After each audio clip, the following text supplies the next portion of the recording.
Hello and welcome to DCP SideQuest episode number 56. Already stumbling over my words because Whoa. It's hot outside, you know? It is hot outside. Yeah. It's very hot Right. outside. Yeah. Wherever you're at in the world, it's getting hotter. You might even say globally, it's warming up. It's a little heat up. Little heat ups on the forecast. Yeah, you could say exactly. So how's things, guys? You know. Good. You know, just out there exploring the world, rescuing a little island. Discovering People. Discovering your inner photographer. Petting foxes. Yes. Petting foxes. Wait, can you pet the fox? Yeah. You can pet the fox, Yeah, you man. can. How do you pet You the haven't fox? pet the fox, you monster. I didn't. There was never a prompt to pet the fox.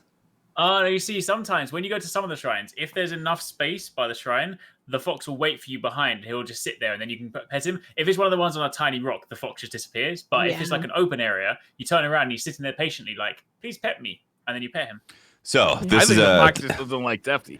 This is DCP first information right here. If you're out in the wilderness, real life wilderness, and you find a fox and you chase him, they bring you to a shrine. Apparently, you can pet him. The real life fox. Yeah. Highly recommended. This is I a recommend it. DCP recommended activity. DCP approved. DCP recommended. I mean, if you don't pet the fox, you won't get the good ending. Oh, of life. I'm joking, by the way. I'm joking. Roll credits in your life, and you're like, oh, you got the bad ending. Yep. Bummer. Like, no. You died lonely and alone. That's the bad ending. Oh my gosh. Well, so what we're talking about is the fact that Bug Snacks released their full song. let's They go. actually did. That's the big Bugsnax. news. Is it on They Spotify? released the full like 3 minute. I think it's 3 minutes 40 seconds or something. Of glorious. Wow. That seems like Auditory a little amazement. bit too much of that song. It's the How full dare you, Bug Briar? Snacks song. The full thing. I feel Yeah, like you know what that, else is? that song is a banger at 30 seconds. I need a 9-hour I want to repeat hear loop. the remix. Yeah. Yeah. Remix. Yeah. I want a dubstep remix. I want of the it. That would hip hop lo-fi remix. That's going to be the Yeah. new Rickrolled. Getting bug snacks. True. Yeah. Somebody needs to combine the Rickroll song with Bug Snacks. Oh, Mm. interesting. Never gonna Like- Bug Snacks. There you Yes. go, right? That would be a wicked mashup of like a just it would, if you ever need to melt your brain, you play that mashup on. And then at the end of it, like you have, I don't know what his name's called, Rick Roll when he's dancing. You have And then Mr. Rick. afterwards, Mr. Rick. And then afterwards, one of the bugs comes in and eats him. Yes, and then they become Yeah, it turns into him. and they release another version of that song. There you go. Rick Excellent. Astley. There it is.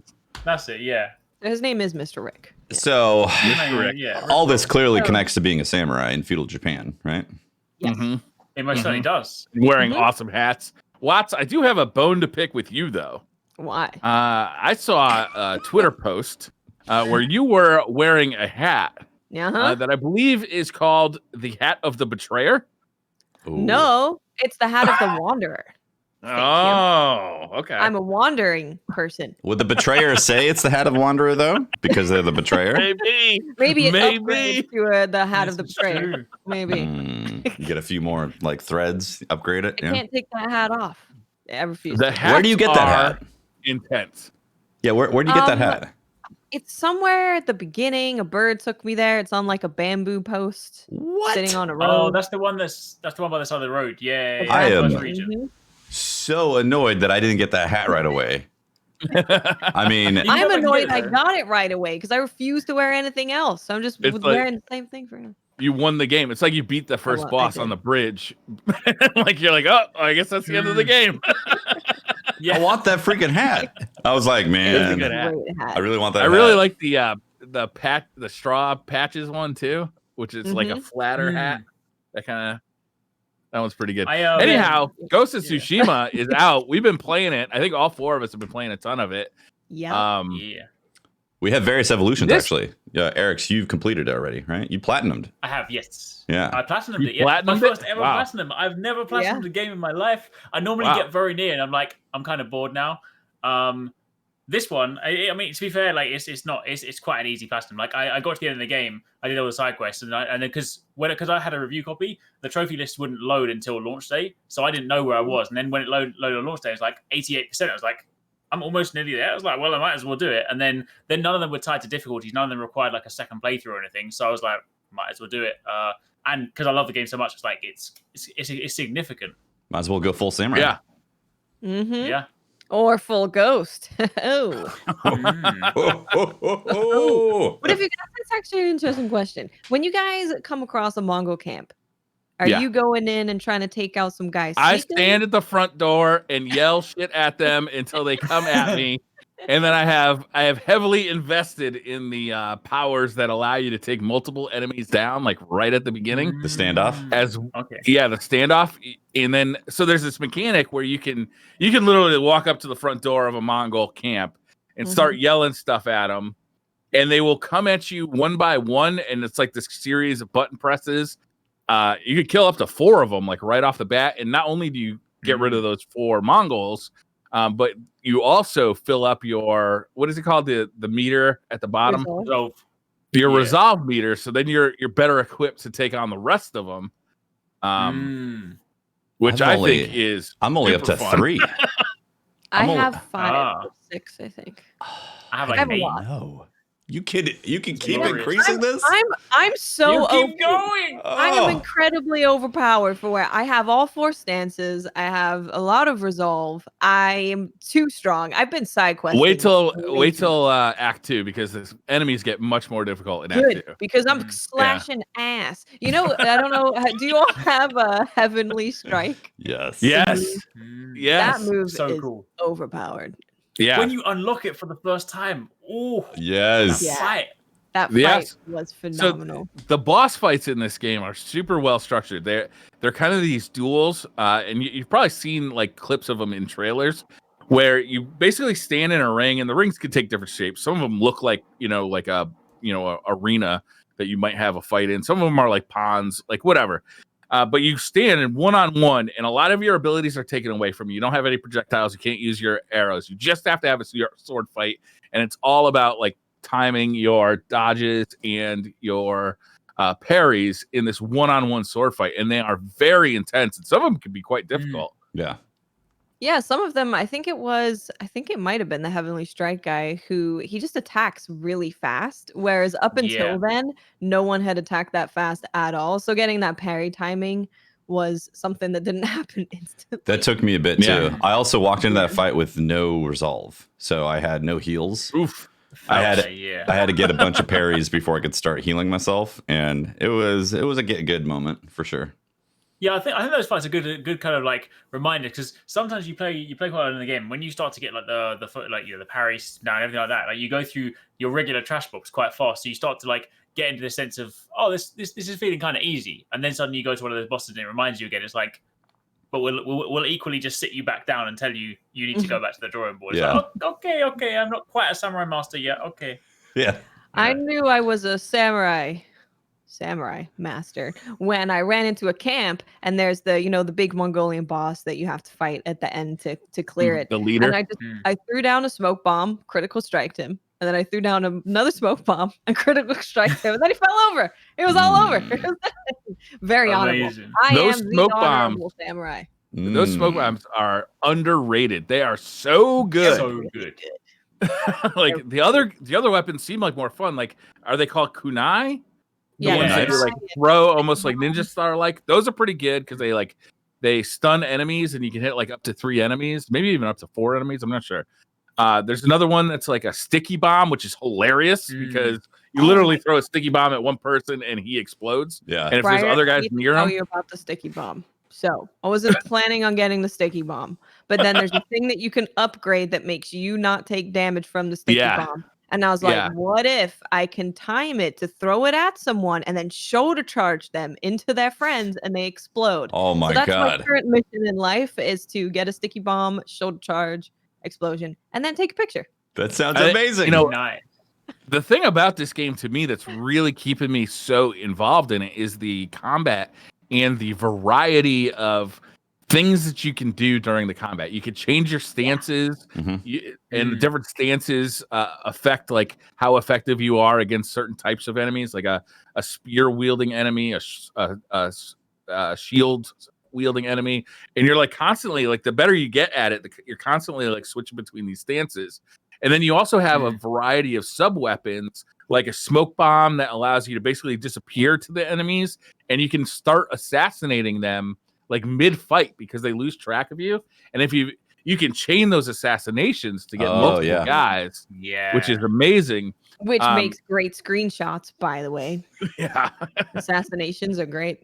But just the regular sword play, you know, sometimes I get really bored when I'm playing games that are very parry heavy, because I find myself just like circling an enemy, waiting for them to hit me so I can parry and then I can strike back, right? Like I get really impatient with that sometimes. But with this is like you can do that. You have so many options available to you. If you want to parry the enemy, you can wait for them to attack. You can also dodge behind them. You can change your stance to just like, you know, kind of stab under or over a shield. You know, you can use your sub weapons to just, you know, knock them on their ass and just take them out. Like you have so many options available to you. Yeah.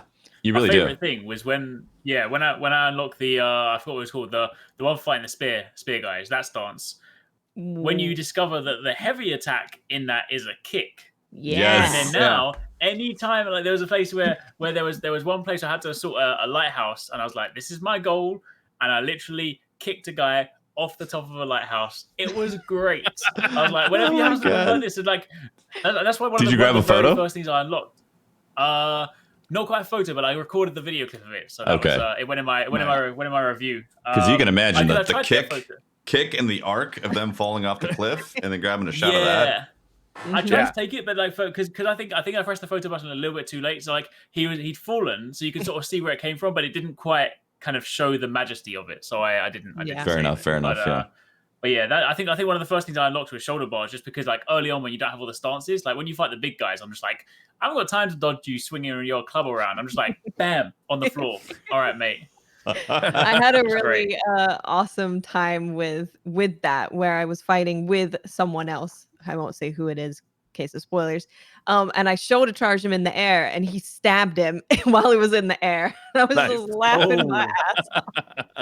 Damn. Oh, it was amazing. Yeah, there's so many cool things the combat is actually like it's a definite standout in this game, and the AI isn't exactly intelligent. Like a lot of them are blind, and they don't really they're pretty unaware at times. But when you do actually get into combat and they're summoning their guys to come and chase you, like it gets really interesting, because like you were saying, Briar, you could just wait for everybody to attack and then parry, but you know, you get a parry and it does the really cool, like, you know, kill animation. And then you go immediately into Heavenly Strike. And then that freaks everybody out because you look like a god. And then you're slashing. And then they're like, all right, we better get back to this. And like, it just creates this really nice balance of going back and forth, especially when you start out with like standoff. Like what I like to do is I pick off the snipers. Yeah. And then go to have a standoff and then rally up the gang and be like, let's party, guys. It's time to get the slicing. I'm being very dishonorable. It's funny because normally I'm not super stealthy, but it's so fun to do the chain assassinations and have that whole animation play out that I can't help it. Or jumping off a roof and stabbing someone. That is nice. All the combat feels so good. When I started playing the game, I was like, I in my head, I was like, I want to play this like the honorable. I like stealth stuff, so it kind of leads it. But I was like, I'm gonna do things as honorably as I possibly can. But then when I started to like unlock more things, I was like, my typical approach was like, all right, I'll use my bow to take out all the archers in the towers, because archers are just annoying. And then I just sneak around on the roof, and I just like that, because then it became a challenge of how many people in a camp can I take out before anyone sees me. And then normally I'll just go off and finish off the last few people. So I'll always end in an honorable fight. So maybe it's like, you know, it's like putting a salad leaf on like a burger and be like, it's healthy. So I'm just like, I ended one it time honorably. when I chained smoke bombs. Same. Yeah. Yeah, exactly. The one thing that I don't like about the stealth in this game is that there are certain missions where you are required to complete them in stealth mode, and being seen at all is an automatic failure of the mission, and it drives me crazy because it's like it's this like I'm having so much fun playing this game, and I'm having fun approaching the game in like all these different interesting ways, and there's definitely a story reason that you should be doing this stealthily, but it just it to me it breaks it a little bit. It breaks the immersion of playing the game my way and like kind of inhabiting this samurai who's like torn between doing things honorably and doing things kind of like the thief way. Sometimes you want to go in and cut a bitch. Sometimes you do. And sometimes you just like you get seen by somebody you just didn't know was there, and it causes a fail state, and you got to restart the mission. Yeah, it was a little annoying. I've only run into 2 of those so far, but it was one of them was set up in a way that I didn't understand the actual objective of the mission. All I was supposed to do was climb up this tower and disable the alarm. Oh yeah. But I didn't realize that, so I thought I had to kill everybody in this camp without ever being seen. And I spent I think an hour and a half because there's this one cluster of 4 dudes, and I just couldn't take them out without being seen by a different dude. But that was my fault. That's hilarious. Yeah, I've had very little quibbles so far, and most of them are usually just kind of like the enemy AI when you're not in combat I think is pretty dumb. In fact, there's times where it's been like, where their pathing gets confused or something like that. That's been strange. Also, sometimes with as beautiful the game is, sometimes the texture maps are like, that's a little strange looking. I keep thinking of the term, it's a 30-footer. Like this game looks fantastic at 30 feet away, like a used car. Yeah. But once you get a little closer, you start to see some of the rough edges. Yeah, exactly. Right? I mean, because the biomes in this game are some of the most beautiful things I've ever seen in a video game. Mm-hmm. Right? It's they use the contrast between different colors so well, and these bright blue skies, with these yellow flowers and these white, pastures, and it's just so gorgeous. But then you get a little closer, and you want to use say you want to use your flute, and you'll notice there's no animation of him pulling out his flute. It's just pops up to his face and he starts blowing on it, stuff like that. It's small quibbles though. Exactly, small quibbles. Yeah. Although the camera though has been a bit of a bitch. Fuck that camera. The camera's awkward because there's no auto lock on, and I know that people are saying, "Oh, you just got to guide it to where you're supposed to go." It's like, yeah, if you're fighting somebody directly behind you after killing this one guy, it can be a little strange and awkward. In the fact that the action buttons are all the face buttons, so you have to be constantly moving your thumb between the face buttons and the action button and the camera, which can be a little awkward because sometimes you don't want to be moving the camera, you want to be attacking. I think they could have solved it by just using the triggers as the combat buttons, so your thumb would be free to just move the camera around as you want. I recommend immediately changing the camera speed to high because in the middle of combat, you definitely want to swing that thing around as fast as you can. Interesting. Yeah, I also don't really like R2 being the action button for everything. Pick up, open. It's just a little strange. Yeah. Sometimes I'll be in a tent trying to pick up everything, and there'll be a gap to sneak out of the tent. And I'm like, oh, nope, I got to go back in there. Yeah. Again, these are all quibbles for a fantastic game. It's not perfect, but man, it's pretty close. One of my favorite games of all time. Yeah. Yeah. I'm still on Act 1. I don't care. I could have easily said the statement, the time where you get on your horse and you're going through the field right at the beginning and Ghost of Tsushima logo pops up, and I was like, this is my favorite game ever. It was that they've done a really good job. I don't know how they've done it, of making an open world game feel cinematic no matter where you go, which is so crazy that they've managed to do that, because obviously you can go wherever you want. You could be going from whatever angle, you could be coming into contact with various different things, and it all feels cinematic, which I they keep the UI out of it too, which just adds to the cinematic value. The UI I think is beautiful. The way that they've done side quests and random encounters is really cool, because like in Red Dead, you'd find a random person kidnapped and it's like, okay, there you go, you solved it. But with this, you'll find someone who's been tied up and they'll lead you back to a side quest. So there's a whole story of I was on my way to this bridge and the Mongolians have taken it over, and then it puts it on your map. so you know where it is to go take it over, which is really, really good. It's a really smart way of doing it. Mostly I go talk to a SideQuest person and they tell me to just go talk to somebody else. That happens sometimes too. They just say, you need to go over to this bridge and talk to this guy. Okay.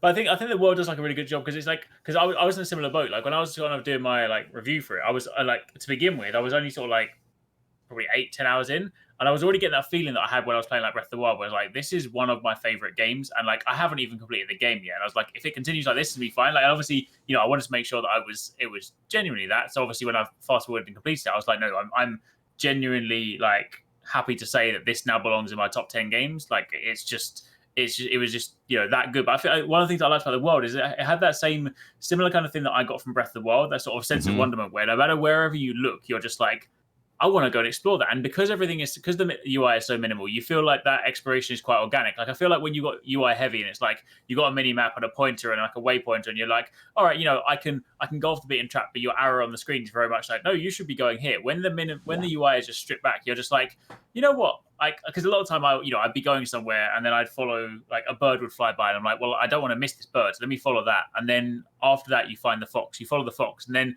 because you've gone up a mountain, you're like, well, I can see a shrine in the distance. So you go to that shrine and you're like, well, I can see a pillar of honor in the distance there. And then before you know it, like you've gone all these different places, but it doesn't feel annoying. Like I'm notoriously bad at doing side quests a lot of the time. Like in a lot of games, I quite like to golden line a lot of games. Like unless it's like something that I'm super invested in, like Zelda or something like that. A lot of the time I'm just like, side quests are just not my thing.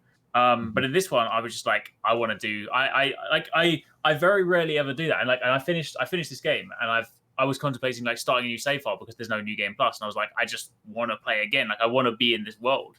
Yeah.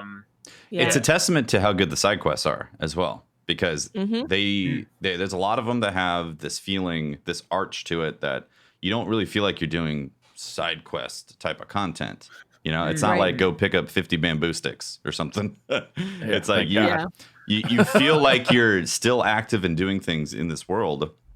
And that's part of the magic of it. Like that, I feel like they crack that that problem of how do you make an open world feel open and alive, even though it's not, right? Yep.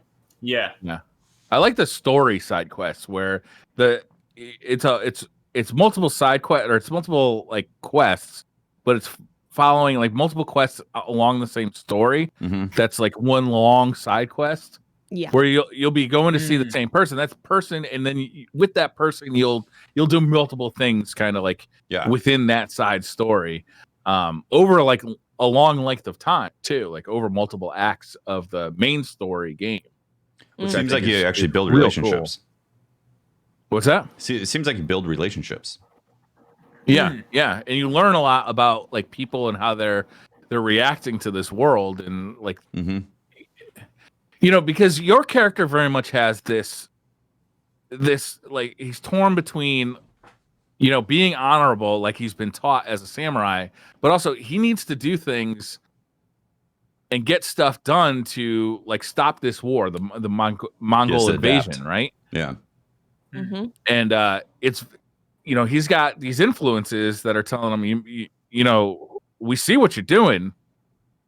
You know, and it's not honorable. Like, you need to stop this. But at the same time, it's like, you know, like, how am I going to take on this army? Yeah. I can't just stand in front of them. We tried that, you know, and it didn't work. Yeah. Yeah, I really like that. It's not just a choice of, hey, you can play as a samurai, you could play more of a ghost. There's an actual story of it and why you'd want to dabble with the ninja type stuff and the sneaky stuff. And I love that that's a part of the narrative. Yeah. I really like that. I think that's super smart. Same. Yeah, the main story didn't really get going for me until I hit Act 2, and like a bunch of stuff happens, kind of like cutscene-y stuff in like the transition of Act 1 and 2 that really it drew me in. Like I was kind of like, I like the story, but I don't love it. The second act really kind of it drew me in a bigger way because there's more interpersonal conflict. It wasn't just like lone warrior against the Mongol horde, you know. Interesting. Yeah. I gotta say, you know, it's grabbing me big time. Yeah. And mythic tales. something I didn't really see coming, because this game it's very grounded in, it's not a true story, but it's grounded in reality. You know, they worked with experts of this time period and of the Mongolian invasion, and they couldn't do an exact replication of what happened because everyone died. So you'd have no story. So obviously they have changed some things, but they've tried to ground it in as much historical fact as they can. So it was really cool to see that there's mythic tales on the side, which are side quests. And these are just about stories of gods and demons and, you know, vengeful samurai. And these are to get some of your more powerful moves. And they are so good. They are amazing. Yeah, I love this. If you didn't do these, you'd completely miss out on these abilities, right? Yeah. Mm-hmm. So yeah, it's wild. So yeah, go explore. You go need to do these if you're playing the game. What's up? Yeah, if you're playing the game and you haven't done these, like, do it. I think it's a really clever way to do it as well, because you sort of mentioned before how they're steeped in sort of like the tale. So it's like because the game is grounded in reality in you know, in that respect. So they're obviously not going to put an actual physical demon in there, but some of them will be like, you know, it'll be, you know, the people of the village will be like, oh, you know, I believe that this wood is haunted by this demon, you know, and the tales say that people that used to go there got abducted by this demon. But then, you know, the underlying reality might just be that it's like a really strong warrior or someone that's spreading that rumor. But it's quite a clever way to kind of weave that story into it. And then you have something that kind of feels epic and feels mysterious and kind of slightly unrealistic, but then actually when you get to the center of it, you're like, oh, it's just a really powerful swordsman. He's just got a name for himself. And that mythic tale was amazing. The one you're talking about is that area. I think I spent like an hour and a half taking pictures in that forest. Whenever you can, you can go see. I don't think you've done it yet, Hefty. I don't think so. It's a mythic tale in a forest.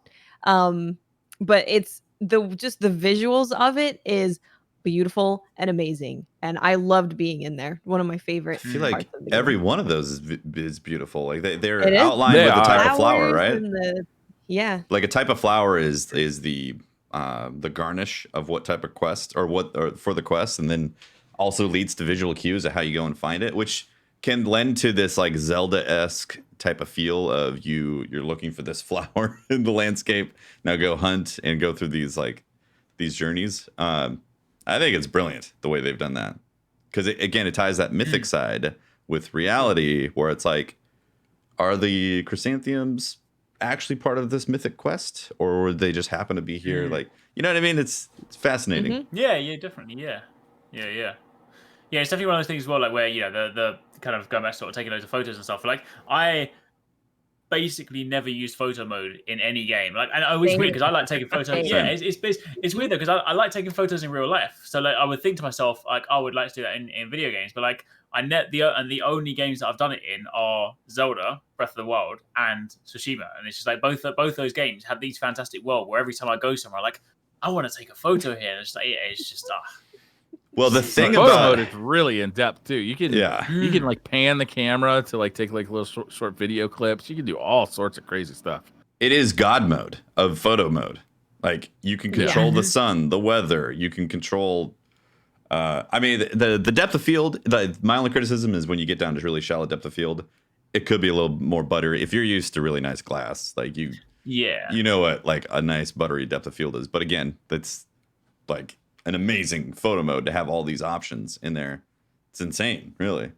And it's also so easy. You don't have to go into a couple menus and then enter photo mode. Super easy. It's like an ability. You just hit the right diagonal button. It's really intuitive, and especially with the game looking again so cinematic everywhere you go. A lot of the time, you don't even really need to change much. You're like, I saw this area, it looks really cool. I'm going to take a picture of it, and then you can mess around with the time of day to maybe have the sunlight hit somewhere, or maybe there's some green leaves floating around, and you want to add a little bit more green leaves.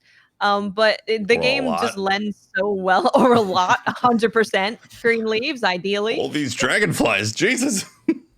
I think the dragonflies was one of the most, the ones where I was like, oh dear God, there's a lot of dragonflies.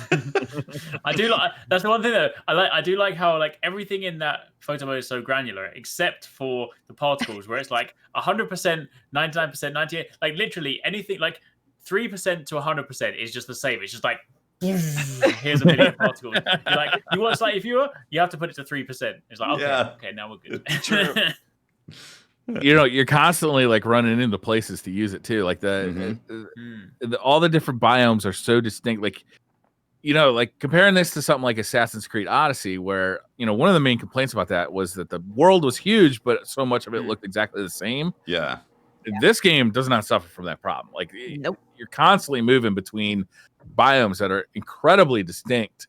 There was at one point where I was on this, like, it was a mountain that was just like covered in moss, and there was a cemetery on the top of it, and just this this view of, like, it seemed like hundreds of miles, and like you could see all the differences in the biomes, just like looking at patches, almost like being in a plane and like flying over and just seeing like it was intense. The game is just crazy good looking. The way they've done so many parts of the game, all the little things of when you do the jumping puzzle type stuff, which, by the way, I think they did really well. I really like them. Yeah. And when you finally get to the top and the camera pans out to this really cinematic moment of you like going up to the shrine itself, it's just all of those little details make the game feel really cool. I know it sounds cliche or whatever, but the game makes you feel like a cool samurai. Just the whole way. So this is one of these things about this game, is where what you just described sounds like Assassin's Creed Far Cry, right? Like a cornerstone feature of what you get out of playing those games. And a lot of stuff, a lot of DNA. A lot of stuff that we just described throughout the entire cast tonight or today has sounded very similar to all these games. And yet when somebody says, "Hey, can you describe this game?" It's like, well, where do I begin? Right? Yeah. Right? Yeah. Exactly. So many people are like, oh, so this is like Assassin's Creed, but samurai. I'm like, no, it's like this. No. And I keep saying, is it like Sekiro? Really... Definitely not.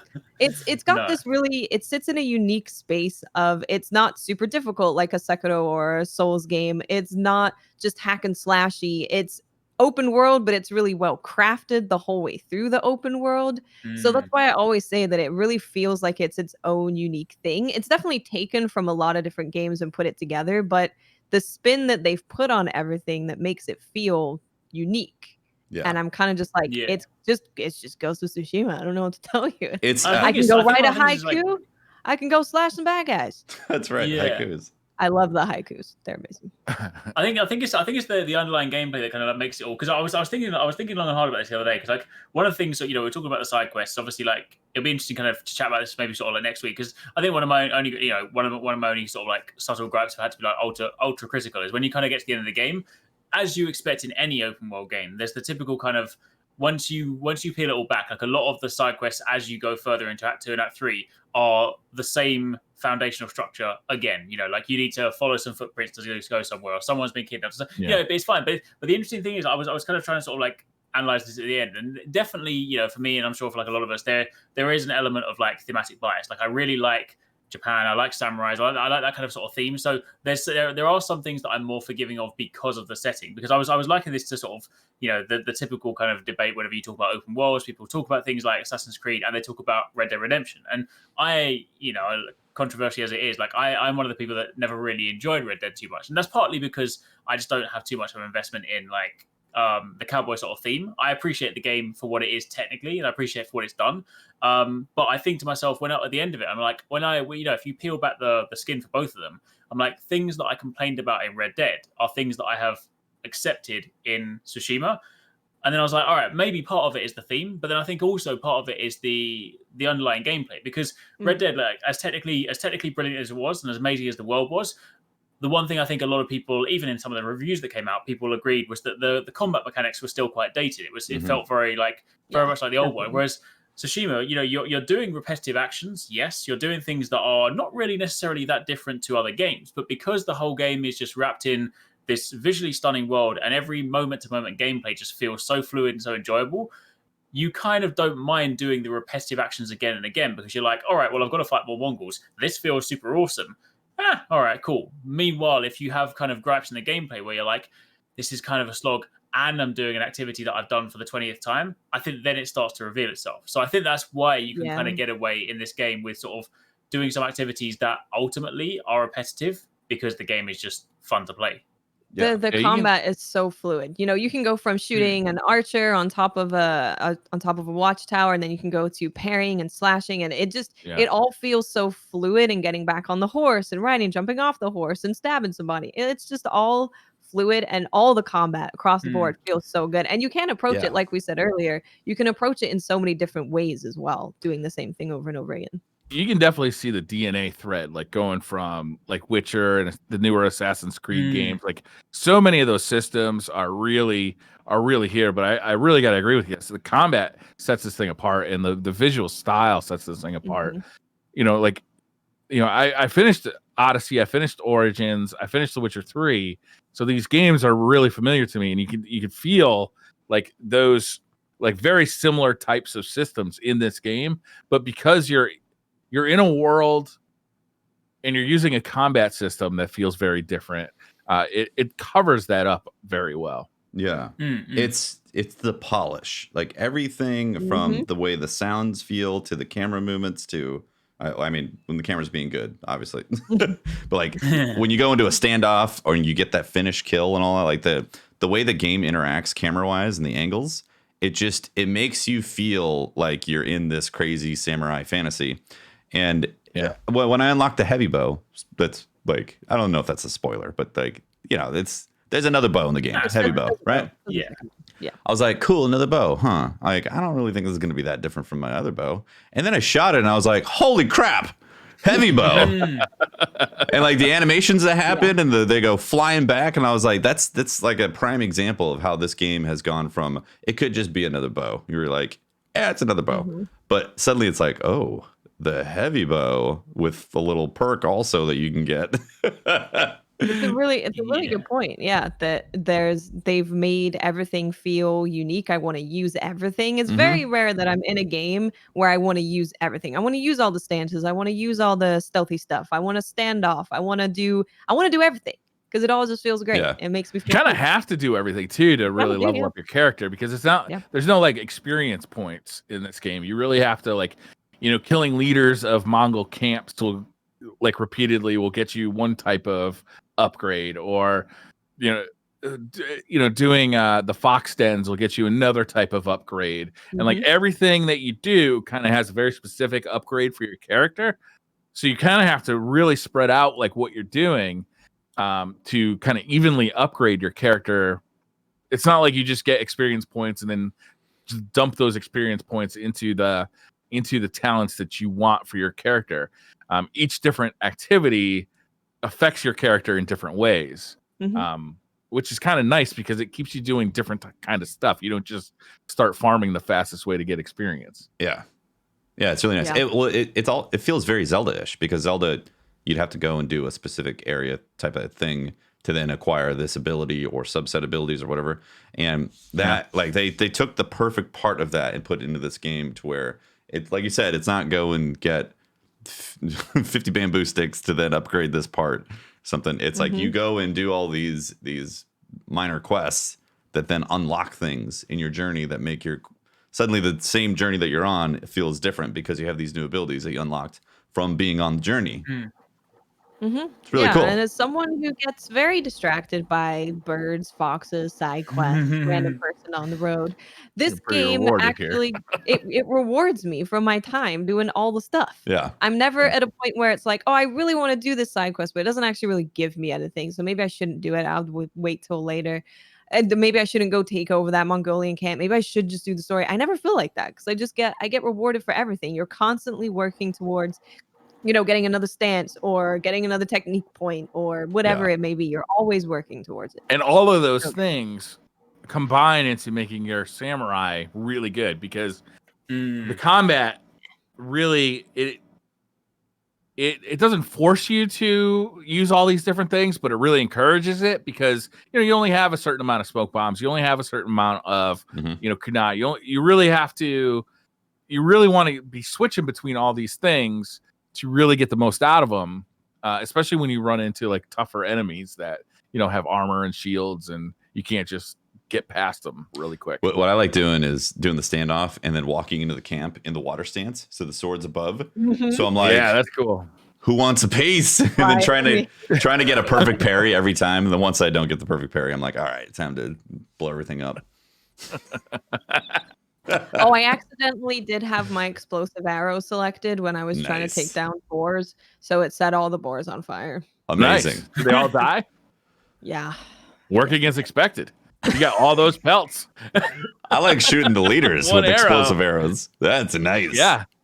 I just even a small thing of when you kill the leader and it goes slow-mo and you get the movie bars and your character's like doing this cool pose. It all just, again, it's all working to give you this really cool samurai feel. They killed the cinematic aspect of it. Really they just absolutely Has anybody played in that black and white mode? The Kurosawa mode? I just did the first hour just for like a video and stuff. Like it's cool, but the thing is, because I completed the whole game in full color, I'm just like, I couldn't possibly like play the game in black and white. Like I appreciate older films, but I'm not one of those like diehard like, oh, I love them because they're black and white. I just feel like I'm one of those people that's like, I feel like black and white films were just black and white because they just didn't have color then, right? But I don't have any attachment to watching things in black and white. So I'm like, imagine trying to enjoy this game when we're seeing like these beautiful like yellow flowers in the fields or red flowers or purple flowers, and they're just like, these flowers are great, man. Hella great. More great.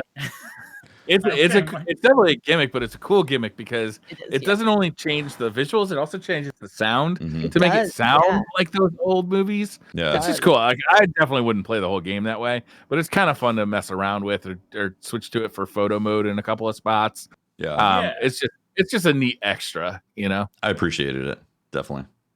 One thing I switched it on when it was raining, like inside a tent, just to hear what that sound was like in the different modes. Yeah, it's cool. One thing we didn't talk about is the performance, and it's surprising actually. It loads pretty quick. Pretty good. I'm on a PS4 Pro. Really fast. Yeah, it's the load times are like, okay, this is great, which is weird for it to be like a big open world game. Sometimes I can't even read the tip. Yeah, they're showing on the screen. It's so fast. Yeah, there's a fast travel system that is pretty useful. And sometimes it's like 5 seconds to load into a new area. Yeah, it's great. Like what the also hell? The frame rates are good, like pretty much locked frame rates. The only time I really noticed bad frame rates, locked at 30, but at least it's locked. The only time I really noticed them like hitching was during cutscenes, which is weird. And that might have been because it was loading the next area while I was trying to play the cutscene. I don't know. Could have been, yeah. Maybe, yeah. So this is nuts. Like we're on old hardware with the PS4 Pro, and all that, and the PS5 is around the corner. Has there been any confirmation about them bringing this game to PS5? At all? It would be silly not to. It would be silly not to, but I don't know if there's been confirmation. Yeah, I don't know if they've actually said it's happening. Like, yeah, I'm expecting to go to PS5, but I don't know if it's going to be right away or if it's going to be next year or they're going to do an enhanced version or something like that. But I would absolutely love to see a 60 FPS, higher fidelity texture map version of the game, because that would be just... I'm gonna have to punch myself in the face. There has been some talk that the game itself is built around the 30 FPS, and so a 60 FPS might not be like easy to do. For that cinematic feel, yeah, true. Because so many of the systems are. It's kind of like those old From Software games where like it was more than the frame rate that was built around that 30 FPS. Like the game actually ran based off of that 30 FPS. So it might not be easy to do, but they could definitely up-res it to a true 4K. It looks great in HDR too. Do you guys have HDR TVs? I'm not playing on HDR. I think Tomo played it in HDR, so I have seen it in HDR. It looks. I bet that looks amazing. Wow. Well, I hope they're selling OLED TVs over here. Yeah, I really hope that the engine's not tied to 30, and so it's going to be like impossible for them to up the frame rates on PS5, because that would be a little unfortunate, because this is an amazing video game, and we're obviously glowing over it, and I can't wait to play more of it today. And I hope it becomes like a staple on the PS5 that people can be like, man, I want to buy a PS5 because I can't wait to play Ghost on there. And I hope really interesting what Joe said in chat. So there was an interview with Kotaku with Sucker Punch's lead engineer programmer, and they said that a late decision on the project determined that the team would ensure that loading screens were artificially extended to be longer than a fraction of the second to ensure that players were able to read on-screen hints. That is crazy. So they have to make the loading slower. What did they do? Are they witches? Also, the game's only like 35 gig. What are they doing? Something funky's going on. It like loads instantly to the point where they had to slow it down. It's a really not a big game install. It's wild. This game has got crazy heart to it. It's just like it's just dripping with love, and you can see it. Yep. Like, yeah. It's really it's something special. The 30 gig install I can see because like again the texture maps aren't crazy high detailed. When you get close to things in photo mode, you can see those edges. You can see like the fantasy being stripped back a bit.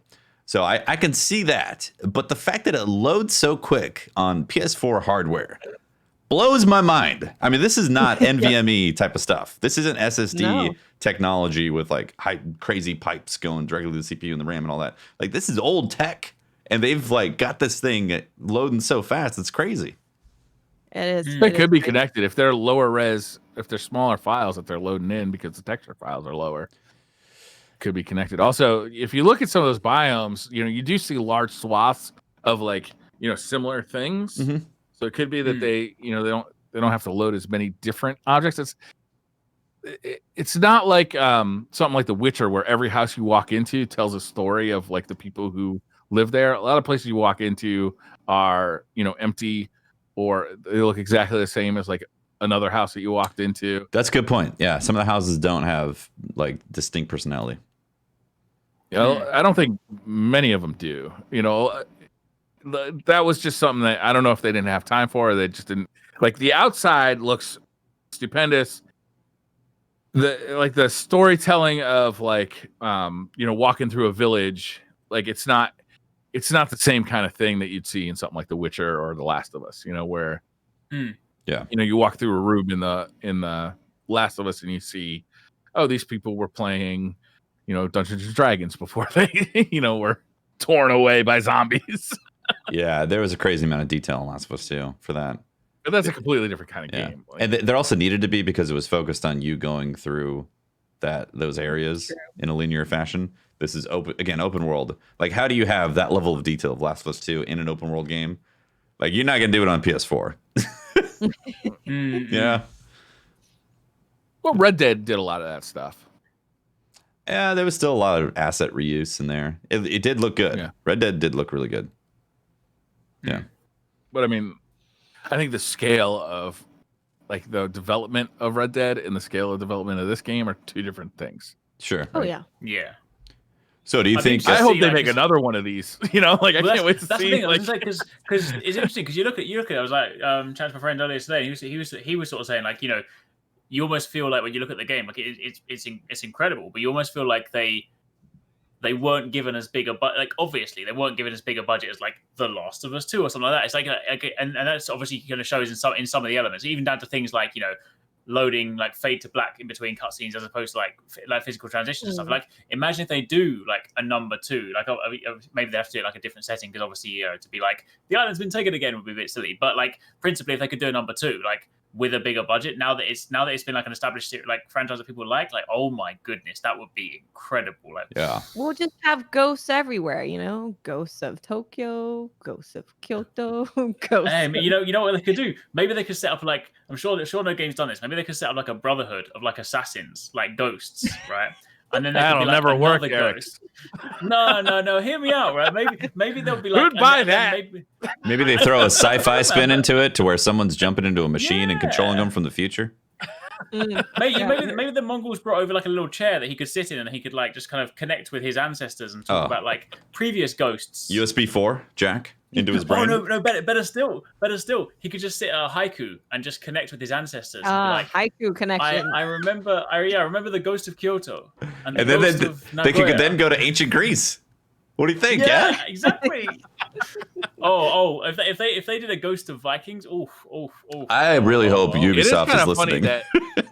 It is funny that people have been asking Ubisoft to make an Assassin's Creed in Japan for like forever. Oh, they're screwed now. Good luck. Yeah, right.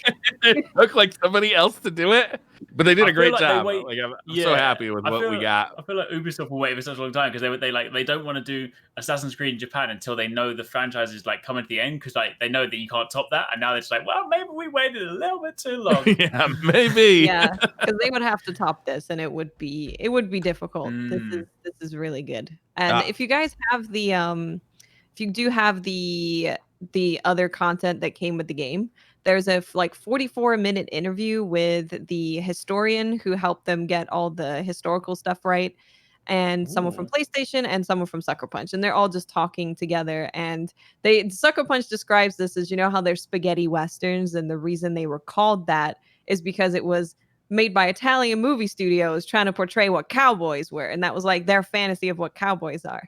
And they describe this as like a hamburger samurai movie. That's great. It's like America's typical view of like cool samurai. This is what we think. This is like their love story to samurai movies. Is how they kind of think of it. So cool. Which is really cool. Yeah, it's super fun. So is this a game of the year material for you guys? 100%. Yeah.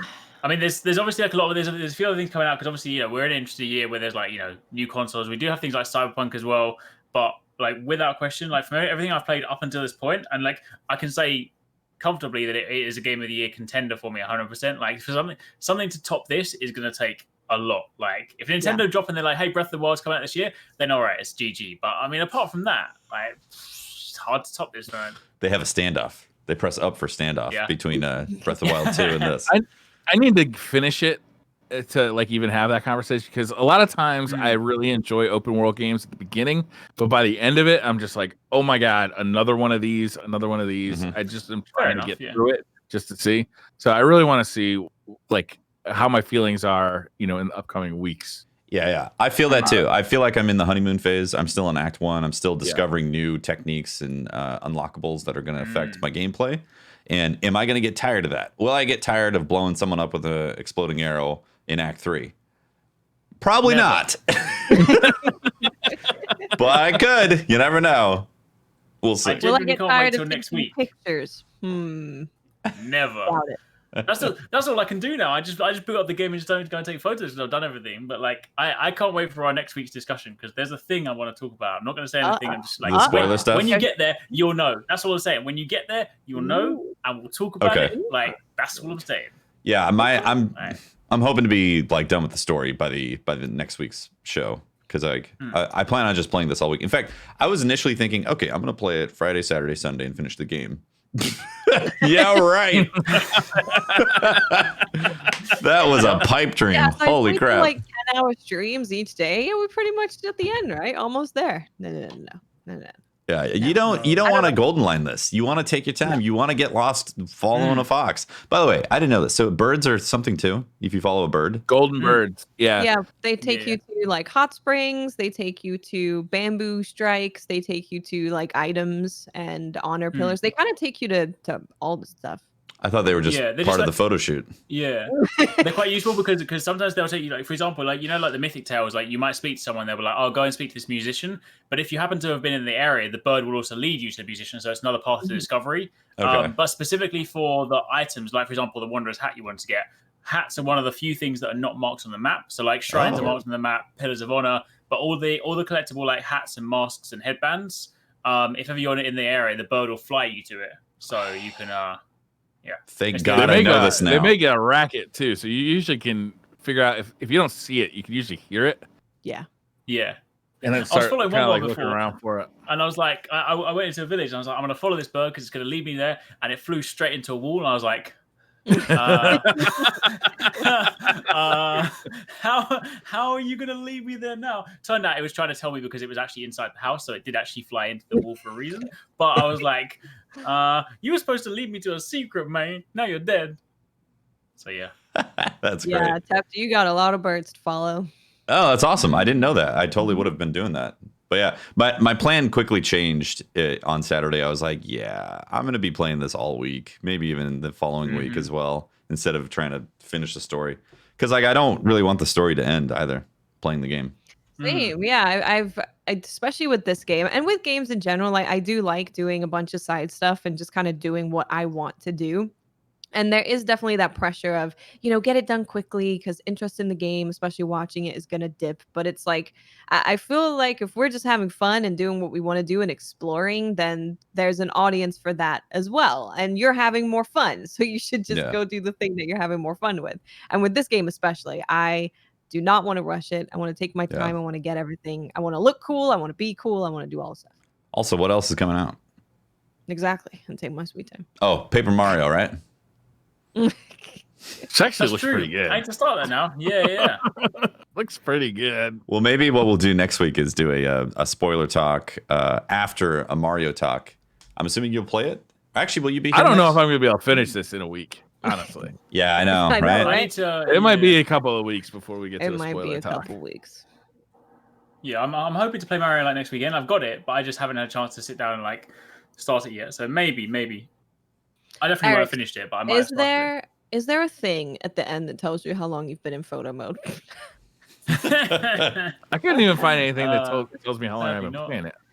Oh yeah, man, the only reason I knew I played it was because I recorded like everything. So the only reason I knew that at the end of it. So like I rolled credits on 43 hours, but then I went back afterwards and did the collectibles. So I think I've hit like 50 hours now, basically. Okay, nice. So that's chunky. Yeah. That's great. Big, I would like to know playtime, but it kind of goes along with how they've been doing it, where it's like the wind tells you where you're supposed to go.